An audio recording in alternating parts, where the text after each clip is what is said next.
बच्चों, आइए हम क्लास 8 के संस्कृत का 10वां पाठ पढ़ते हैं, जिसका शीर्षक है भगवान सूर्य। इसमें चित्र देखिए, दो बच्चे सूर्य को नमस्कार कर रहे हैं। अब ये पाठ देखते हैं। अंधकार को नाश्यति, अंधकार का नाश कौन करता है? कह दीनानाम रात्रिणाम मासानाम ऋतूनाम वर्षाणाम च निर्माता। कह मने कौन? दिनानाम दिनों का, रात्रिणाम रात्रि का, मासानाम महीनों का और ऋतुसानाम वर्षाणाम च निर्मिताः मने ऋतुओं का और वर्षों का निर्माता है। अर्थात सूर्य से ही हम दिन रात्रि महीने ऋतु और वर्ष को जानते हैं। तो इसमें पूछ रहा है, कह दिनानाम रात्रिणाम मासानाम ऋतूनाम वर्षाणाम च निर्माता। कौन दिन का, रात्रि का, महीने का और ऋतुओं का तथा वर्षों का निर्माता है? निर्माता माने बनाने वाला, से गढ़ने वाला। कस्य कृपया पादपानाम जीवनम, किसके कृपा से पौधों का जीवन है? को नाम संसारम शीताम रक्षति, कौन सा नाम ऐसा है जो संसार को शीत माने ठंडक से रक्षा करता है, ठंडक से बचाता है। सर्वेषां प्रश्नानां मेव उत्तरम सूर्यः इति इत्यादि नाम, इन सर्वेषां सभी प्रश्नानां प्रश्नों का एकम एव उत्तरम, एक ही उत्तर है। वो क्या है? सूर्यः इति, वो कौन है? सूर्य है। ठीक, आगे देखते हैं। सूर्यः एव एतस्य संसारस्य प्रकाशकः, सूर्य ही एतस्य सूर्य ही इस संसार का प्रकाशक है, मैंने प्रकाश देने वाला है। सूर्य ही संसार को प्रकाश देने वाला है। सूर्योदय तमः नश्यति, सूर्य के साथ अंधकार का नाश होता है। सूर्योदय के साथ अंधकार का नाश होता है। सर्वत्र च प्रकाशः जायते, और चारों तरफ प्रकाश फैलता है। सूर्यस्य प्रकाशे एव वयं वस्तुनि द्रष्टुं शक्नुमः, सूर्य के प्रकाश में ही हम वस्तुओं को देख सकते हैं। सूर्यस्य उदये दिनं भवति, सूर्य के उदय होने से दिन होता है। तस्मिन्नेव अस्ते रात्रिम जायते, और उसी के अस्त होने पर रात्रि हो जाती है। यदि सूर्य न स्यात् दिनम एव न भवेत्, यदि सूर्य न हो तो दिन ही नहीं होगा। दिन अभावे तु वयं सर्वे अंधा इव भवेम, दिन के अभाव में तो हम सभी अंधों के समान हो जाएंगे। दीपकानां प्रकाशे तु जगतः सर्वे व्यवहारां भवितुं न शक्नुवन्ति, क्योंकि दीपक के प्रकाश में तो संसार के सभी व्यवहार, सभी व्यापार नहीं हो सकते। भवितुं न शक्नुवन्ति माने नहीं, शक्नुवन्ति माने हो सकते हैं। सूर्यः तमः एव नाश्यति, अगले पैराग्राफ देखिए। सूर्य तमः एव न नाश्यति, केवल तम माने अंधकार का ही नाश नहीं करता, अपितु बल्कि स शीतम अपि अपनयति, वह ठंडक को भी समाप्त करता है, शीत को भी समाप्त करता है। सूर्य अभावे तु सर्वस्य शैत्यमेव भवेत्, सूर्य के अभाव से तो चारों तरफ शीत ही होता है। सति शैत्ये जीवनानां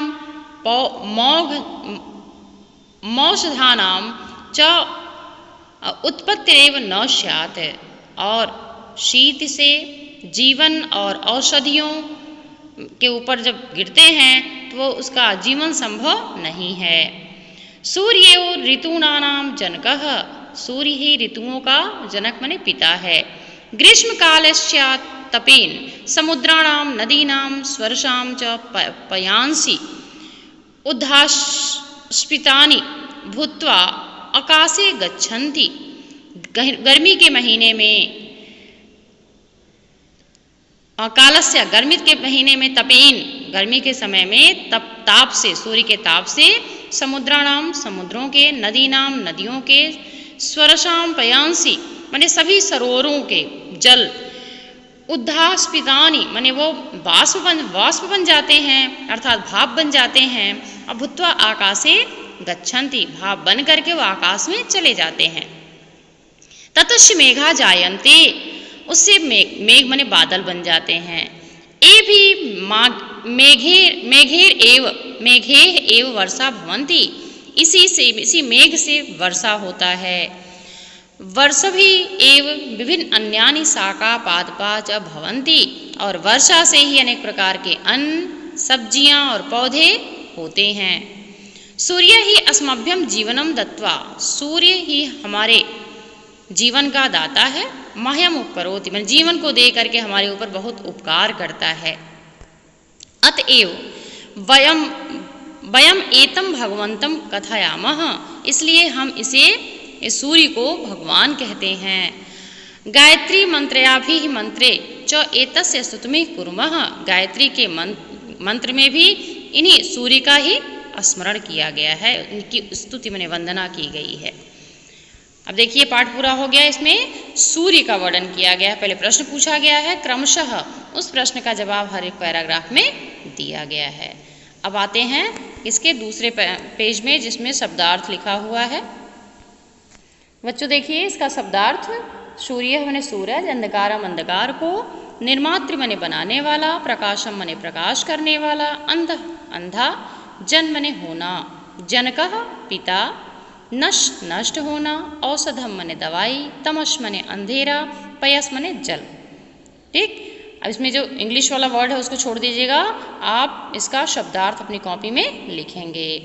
अब इसमें देखिए कंठस्थ करना मने याद करना है, मौखिक प्रश्न है।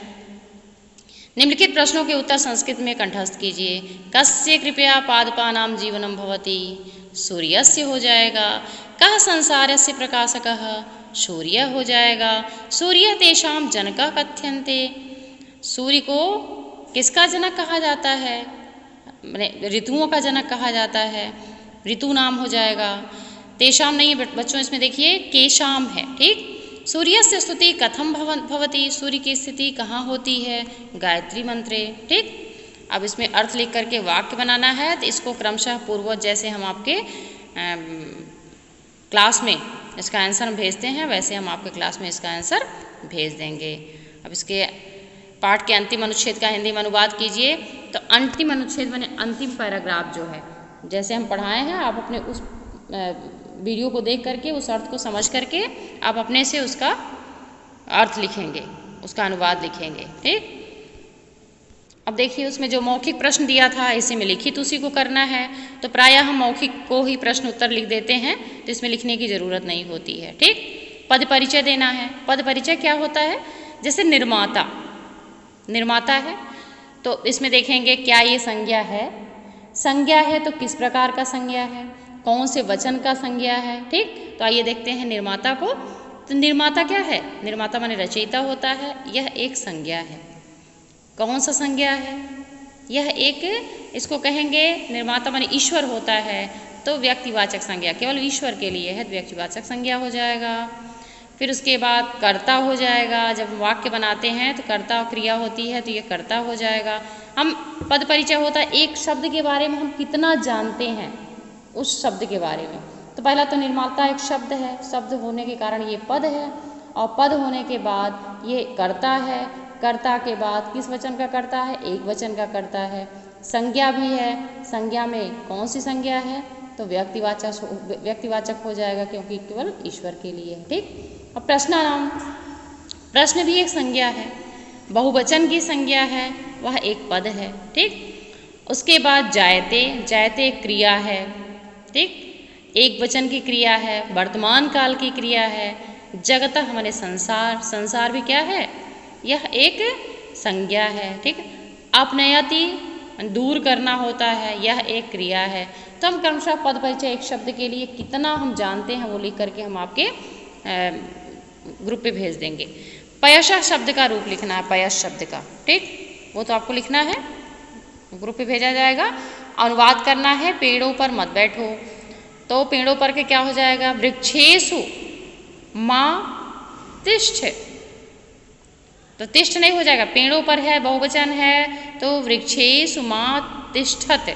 ठीक, शिष्य भी गुरु के पीछे चले गए, तो हो जाएगा शिष्यापि गुरु के पीछे, गुरुणा पार्श्वे अचलत।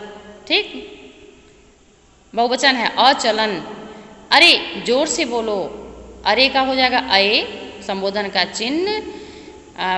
तीव्रम वद, तीव्रम वद। हम कथा सुनकर क्या करेंगे, वयम कथायाम श्रुत्वा किम करिष्यामि। हम हो जाएगा बहुवचन किम करिष्यामः। सूर्य प्रातः काल पूर्व दिशा से उदय होता है। सूर्य प्रातः काले पूर्व दिशायाम उदयति। सूर्य संसार में प्रकाश करने वाला है। सूर्य संसारे प्रकाशकः भवति।